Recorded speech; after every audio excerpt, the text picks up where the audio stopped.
Rain. That's what I remember most about that night. Not the gentle kind that whispers against windows. The violent kind that feels like the sky is trying to wash something terrible off the earth. I was huddled under a torn awning outside a closed grocery store, my jacket soaked through, my stomach empty for the third day straight. 26 years old, and I'd hit rock bottom so hard I'd cracked right through it. The thing about being homeless that no one tells you is how quickly you become invisible. People's eyes slide right past you like you're a smudge they're choosing not to see. You could be dying right there on the sidewalk, and 100 people would step around you, never actually seeing you as a person with a name, a history, dreams that mattered once. My name is Elena. 3 months earlier, I had an apartment, a job, a life that made sense. Then my mother got sick. Cancer. Stage 4 by the time they caught it. I burned through my savings, paying for treatments insurance wouldn't cover, lost my job because I missed too many shifts, lost the apartment because rent doesn't care about your problems, and then I lost her anyway. She died on a Tuesday morning while I held her hand and promised her everything would be okay. I've never forgiven myself for that lie. After the funeral I couldn't afford, I had nothing, no family, the friends I thought I had disappeared when I couldn't make rent anymore. Turns out most relationships are built on convenience rather than anything solid. When you're broke and grieving, people stop returning your calls. You become a reminder of how thin the ice is that we're all skating on. Nobody wants that reminder. So I ended up on the streets. The real kind of homelessness. Where you learn which restaurants throw out edible food and which pour bleach on it. Where you figure out which bathrooms you can use without getting kicked out. Where every interaction is a calculation of risk versus reward. Your life depends on those snap judgments. That night, I was in a part of the city I usually avoided. Too expensive to clean. I'd been chased off from my usual spot by some guys who thought it would be fun to harass a woman alone. So I ran until my lungs burned and ended up in this neighborhood of designer shops and expensive cars and people who'd never known what true hunger felt like. I was shivering so hard my teeth chattered. Past tired into some strange territory where your body starts shutting down. I was wondering if this was how my story ended.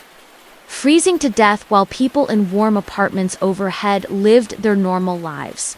I'd read somewhere that hypothermia makes you sleepy, that you just drift off. It seemed almost peaceful.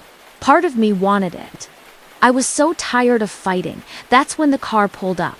A black sedan, expensive. It stopped right in front of me, which was strange because people in cars like that don't stop for people like me. They look away, lock their doors, drive faster. The back door opened. A man stepped out, tall, well-dressed, a dark coat that probably cost more than I'd earned in years. He opened an umbrella and walked toward me, direct, no hesitation. I tensed up. When someone approaches you on the street, especially a man at night, it's usually because they want something, and what they want is never good.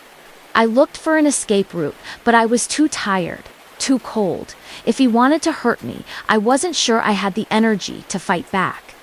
He stopped a few feet away, close enough to talk, far enough to not be threatening. He looked at me with eyes that were hard to read, dark, intense, but not cruel. Not like he was looking at trash, like he was looking at a person. I'd forgotten what that felt like. His voice was deep when he spoke. Calm. He asked if I needed help. Simple question, but the way he asked it, there was no judgment, no pity, just a straightforward inquiry. I didn't answer right away. I was trying to figure out the angle, what he wanted, what this would cost me. He didn't push, just stood there in the rain, waiting. Then he said he knew a place, warm, safe, food, no strings attached. He said I looked like I needed a break, and if I wanted, his driver could take me there, or he could leave me alone. My choice, I should have said no. Every survival instinct should have screamed danger. But I was so cold, so tired, so completely done with fighting. And there was something in his voice that sounded almost kind. I hadn't heard kindness in so long. I nodded. Barely. He gestured to the car, held the umbrella over me as I stood on shaky legs, walked me to the door and held it open. I climbed in, expecting him to follow, to corner me. But he didn't. He got in, keeping a respectful distance. Told the driver an address I didn't recognize. The car was warm, blessedly warm. I could feel my fingers starting to thaw. The seats were leather, heated. I was getting them wet and dirty, and I mumbled an apology. He waved it off. Said cars could be cleaned. Said I looked like I needed the warmth more. We didn't talk much during the drive. He made a phone call in Italian. His tone was sharp, commanding, very different from how he'd spoken to me. Then he hung up, and his expression softened when he glanced at me. He asked my name. I hesitated, then told him Elena. He repeated it, testing how it sounded. Then he introduced himself. Vincent, just Vincent. He didn't ask questions about how I ended up on the streets. Just made small talk about the weather. Normal things. Like I was worthy of normal conversation. The car pulled up to a building with a doorman and security. We took an elevator to the top floor. The penthouse. The apartment was massive, floor-to-ceiling windows, furniture that looked like it belonged in a magazine. I stood dripping on his expensive floor, feeling more out of place than I'd ever felt. Vincent disappeared and returned with towels. Showed me to a guest room with an attached bathroom. Told me to take a shower. Get warm. There were clothes in the closet that might fit. When I was ready, there would be food. Then he left, closing the door behind him. I stood in that bathroom for 10 minutes just staring. It was bigger than some apartments I'd lived in. Marble, heated floors. I caught sight of myself in the mirror and barely recognized the person staring back. Hollow eyes, sunken cheeks. I looked like a ghost. The shower was almost painful at first. The hot water on my cold skin felt like tiny needles, but also glorious. I watched months of grime circle the drain. I stayed under the water until it started to run cool. The clothes in the closet were designer labels. The size that fit me made me wonder whose they were, but I didn't ask. I chose simple things. Dark jeans, a soft sweater. I caught myself in the mirror again, still too thin, still haunted, but cleaner, more human. When I emerged, Vincent was cooking, actually cooking. The smell hit me and my stomach clenched painfully. Real food.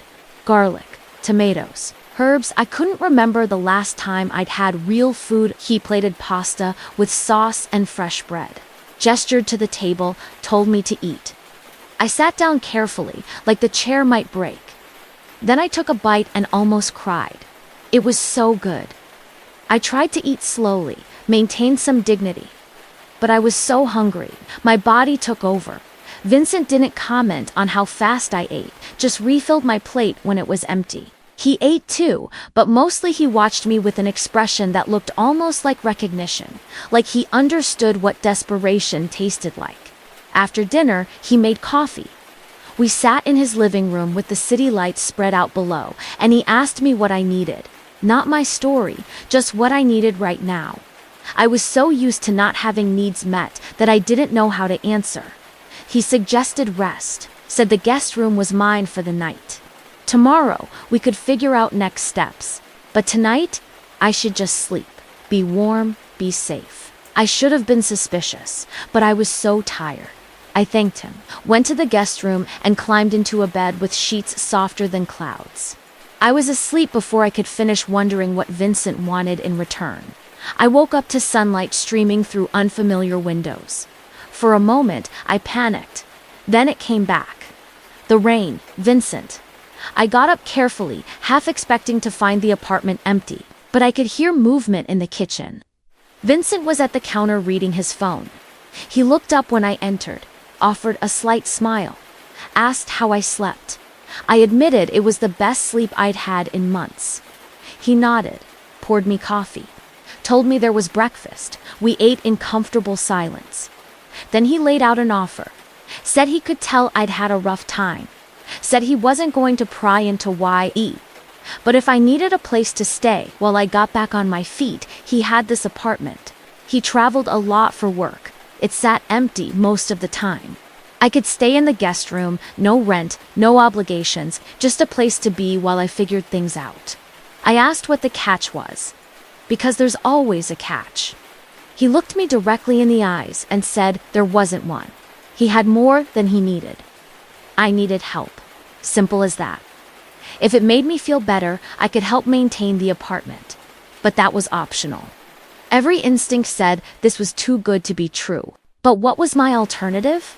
I asked why he was doing this. He was quiet for a moment. Then he said that a long time ago, someone helped him when he needed it. He never got to pay that person back, so he paid it forward when he could. That was all. I accepted. He gave me a key, showed me how everything worked, told me to make myself at home. Then he left for work, leaving me alone wondering what universe I'd stumbled into. The first few days were strange. I kept waiting for Vincent to reveal his true intentions, but he didn't. He came home in the evenings, usually late. Sometimes we'd have dinner together. Sometimes he'd just nod and disappear into his office. He treated me like a roommate, respectful, kind, but not overly familiar. I started to relax, started to believe this might be real. I used his computer to job search, started rebuilding my life, one application at a time. Vincent never asked what I was doing, just occasionally asked if I needed anything. I noticed things about him though. He never talked about his work. When his phone rang, he always stepped into another room. People treated him with unusual deference. The doorman practically bowed. Even strangers seemed nervous around him. There was an edge to him. Something dangerous underneath the kindness he showed me. But he was never dangerous with me. Never raised his voice. Never made me uncomfortable. He kept his distance physically, always knocked before entering a room. Respected boundaries I didn't even have to articulate. Weeks passed. I got a job. Retail, but it was income. A start. Vincent seemed genuinely happy when I told him, said he was proud of me, like my small victory actually mattered to him. We started spending more time together, watching movies, cooking dinner, talking about everything and nothing. He told me stories about traveling, about cities he'd been to, but never about his work, never about his family. There were walls around certain topics. I didn't push. I had walls too. One night, about 2 months after moving in, something shifted. We were watching a romantic comedy I'd picked. There was a scene that made me laugh. Really laugh. The first genuine laugh I'd had since before my mother died. I looked over and Vincent was watching me instead of the screen. His expression was soft, vulnerable. He said it was good to hear me laugh, said I should do it more often. There was something in his voice, something that made my heart skip. I realized I was developing feelings for him. Real feelings. This man who'd saved me, who'd been nothing but kind, who made me feel human again. I was falling for him. I tried to push it down. This was temporary. He was helping me out of kindness. Reading anything more into it would be a disaster. But the heart doesn't listen to logic. I started noticing everything about him, the way he moved, how his voice sounded when he was tired, the rare, genuine smiles, how his eyes softened when he looked at me. I think he felt it too, the shift. He started being more careful around me. I'd catch him watching me sometimes. Once, he reached out to brush flour off my cheek while we were cooking, and his hands stayed there a moment too long. The air between us felt charged. It came to a head 3 months in. I'd had a terrible day at work, difficult customers, a manager who loved to criticize. I came home exhausted and on the verge of tears. Vincent was already there. He took one look at me and asked what happened. I tried to brush it off, but he pressed gently, said I didn't look fine, said he wanted to help if he could. I broke down, just completely fell apart. All the stress, the fear, the exhaustion of rebuilding from nothing, it poured out. He didn't flinch, just pulled me into his arms and held me while I cried. Stroked my hair, murmured that it was okay, that I was stronger than I knew, that I'd survived the worst when I pulled back. Embarrassed, he tilted my chin up to look at him, said he meant it. That I was remarkable, that watching me rebuild my life had been inspiring, that I made his empty apartment feel like a home. His voice was rough, emotional. I kissed him, just leaned forward and kissed him. For a second, he froze. Then he kissed back, deep, passionate, desperate, like he'd been holding back for months. We stumbled toward his bedroom. Everything else faded away. Afterwards, lying in his arms, I felt more at peace than I had in years. He kissed my forehead, told me this changed things, asked if I was okay with that. I said I was more than okay. He smiled, said good, because he'd been struggling to keep his distance, but he couldn't anymore. We became a couple. He was different with me than with anyone else. With everyone else, he was cold, commanding, intimidating. People jumped when he spoke. There was fear in how they treated him. But with me, he was gentle, patient, warm. He'd come home after long days and the hard edges would melt away. He'd pull me close, ask about my day, really listen, make me dinner, do small sweet things that seemed completely at odds with how the rest of the world saw him. I asked him once about the disconnect, why people seemed so afraid of him. He said he had a demanding job, that he had to maintain authority. What industry? I asked. He was vague. Business, imports, and exports. Boring stuff. He'd rather talk about me. I let him redirect. I should have pushed harder. 6 months in, we were completely intertwined. I loved him. He said he loved me too, would whisper it against my skin, tell me I saved him as much as he saved me. That before me, his life was empty. I made him remember there was more to existence than work. I still didn't fully understand his work. He left at odd hours. Came back sometimes with tension in his shoulders. Men in expensive suits would occasionally come by. They'd meet in his office. I'd hear raised voices. But it wasn't my business. What I knew was that he was good to me. He encouraged me to go back to school, offered to pay, said I deserved better than retail. When I protested, he got almost angry, said he had resources. Using them to help me wasn't charity, it was investment in our future. I enrolled in online classes, business management. He was proud, would ask about my coursework, help me study. His mind was sharp, strategic. I asked where he learned all this. He said life, experience. Then he'd kiss me and change the subject. Looking back, there were signs. The deference everyone showed him, the expensive gifts. Things way beyond what a normal businessman could afford. When I questioned it, he said he'd made good investments. I wanted to believe him, so I did. The first real crack appeared 8 months in. I came home early. My professor had canceled. I heard voices from his office. The door was slightly open. I should have walked away. But something in the tone stopped me. They were speaking English. Vincent and 2 other men. The conversation was tense. One man was arguing about territory, about someone stepping on their operations. Vincent's voice was ice cold. He said the problem would be handled permanently. The way he said it made my blood run cold. Another man asked about witnesses. Vincent said there wouldn't be any. He knew people who specialized in cleaning up messes. He rattled off instructions, clinical detached. I must have made a noise, because suddenly the conversation stopped. Vincent called out, asking if someone was there. I panicked, walked toward the kitchen loudly, called out a greeting. He emerged a moment later. The other men filed out.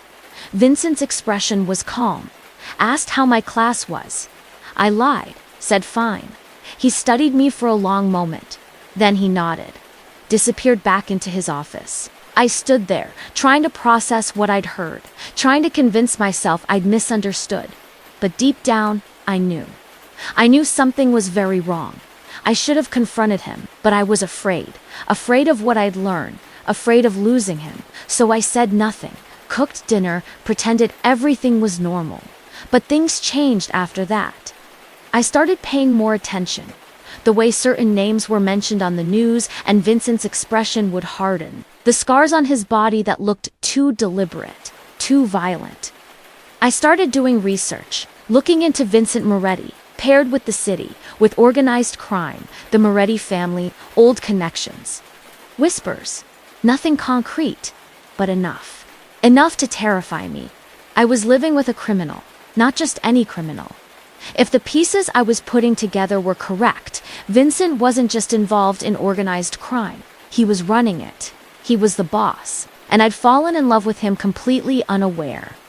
The realization hit me like a physical blow. Every kindness he'd shown me was real. I believed that the person he was with me, that was real too.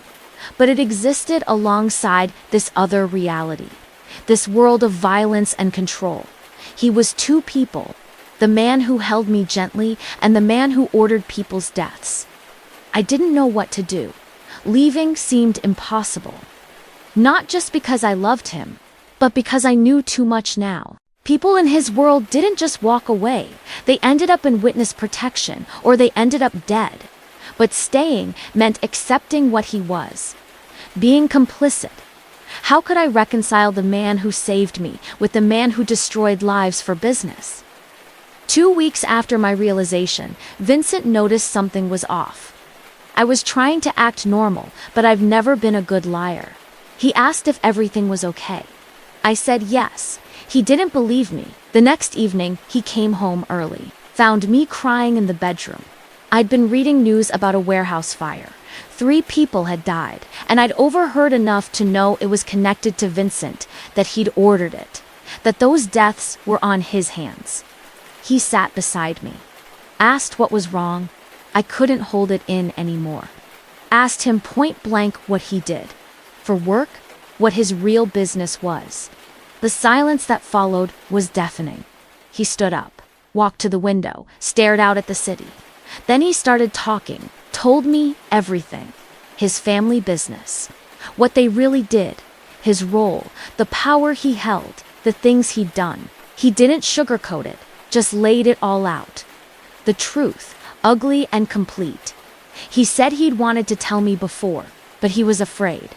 Afraid I'd leave. Afraid I'd look at him with fear instead of love. He said what we had was the only real thing in his life. The only place he could be himself. Just Vincent, just a man who loved a woman more than he thought possible. He turned to face me. Said he understood if I wanted to leave, that he wouldn't stop me. Would make sure I was safe, set up somewhere far away. But he hoped I wouldn't, because I made him want to be better. Not good. He was realistic about what he was, but better.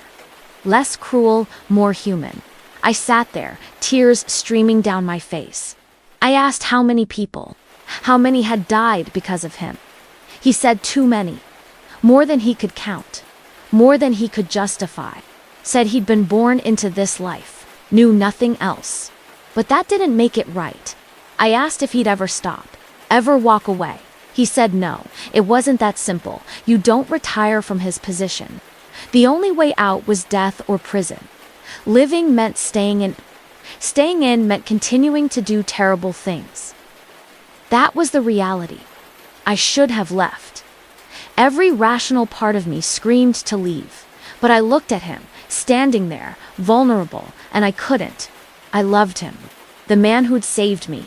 The man who'd given me back my life. How could I reconcile that with what he really was? I asked for time, to think, to process. He nodded. Said take all the time I needed. That he'd sleep in the guest room, give me space. But before he left, he said one more thing. Said that loving me had changed him. That he made different choices now, still bad choices sometimes. But less bad. That I made him remember there was more to life than power and fear. I didn't sleep that night. Just lay there, going over everything. Every moment we'd shared. Trying to match it up with the reality of what he did. The morning came without answers. Just more questions. But here's the thing about love. Real love. It's not rational. It doesn't make sense. It just exists. Stubbornly, even when it shouldn't. Even when every logical reason says to walk away. I found Vincent in the kitchen. He looked like he hadn't slept either. I sat down across from him, Said I wouldn't pretend to be okay with what he did. Said I hated that part of his life. But I also couldn't pretend I didn't love him. Couldn't walk away from what we had. So I was staying, but with conditions. I told him I didn't want to know details, didn't want to be involved. His business was his business. But our life together was separate, sacred. He agreed immediately. Said he'd always kept me separate intentionally. Would continue to. I'd never be part of that world. He'd make sure. I also said he had to understand this was hard for me. That I'd need time to reconcile things. That there would be moments I'd struggle. He said he understood. Said he'd give me whatever I needed. We developed a rhythm after that. A compartmentalization. Vincent the partner was kind, attentive, loving. Vincent the boss was something I didn't look at directly. When he left for work, I didn't ask where. When he came home tense, I helped him relax without asking why. We built a bubble. Fragile, but real. Months passed, a year, I graduated with my degree. Vincent was there, proud. I got a better job. We talked about the future, about maybe moving somewhere quieter, a house, maybe stepping back from his work. It seemed like a fantasy, but he said it like he meant it. I met some of his legitimate business associates. We went to dinners, galas. We looked like a normal, successful couple. And in those moments, it almost felt true. But reality has a way of intruding. One night, almost 2 years after I'd learned the truth, Vincent came home covered in blood. Not his blood, someone else's. He was shaking. Something had gone wrong. Someone had betrayed him, tried to take him out. He'd survived. They hadn't. I helped him clean up, burned the clothes, didn't ask questions, just held him afterwards. This was the reality.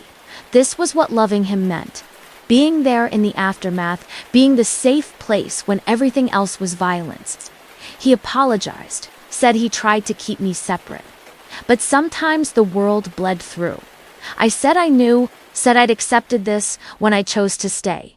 He held me tighter, said he didn't deserve me. Maybe he was right, but love isn't about deserving. Now, 3 years in, we're planning a future that seems impossible.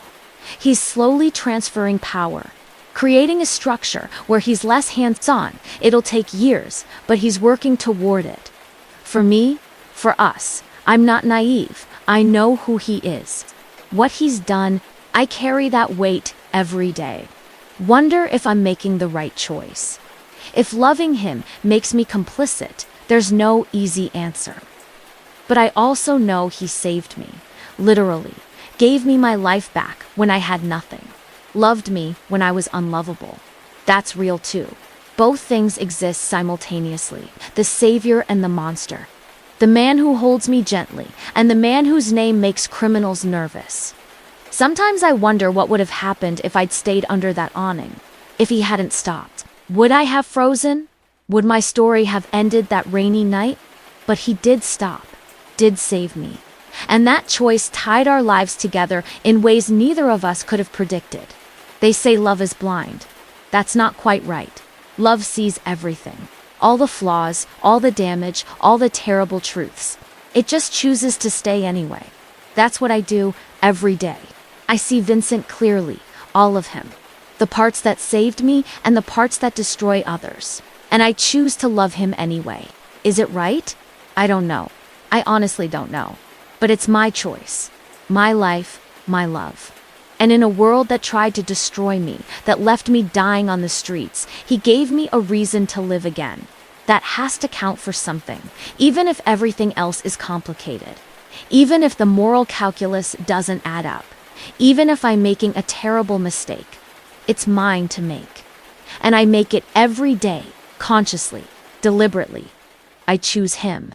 I choose us. I choose this impossible love that exists in the space between salvation and damnation. Maybe that makes me complicit. Maybe it makes me wrong, but it also makes me alive. Makes me human. Makes me someone who found love in the last place she should have looked. And that's something. In this broken, complicated world, that's something real.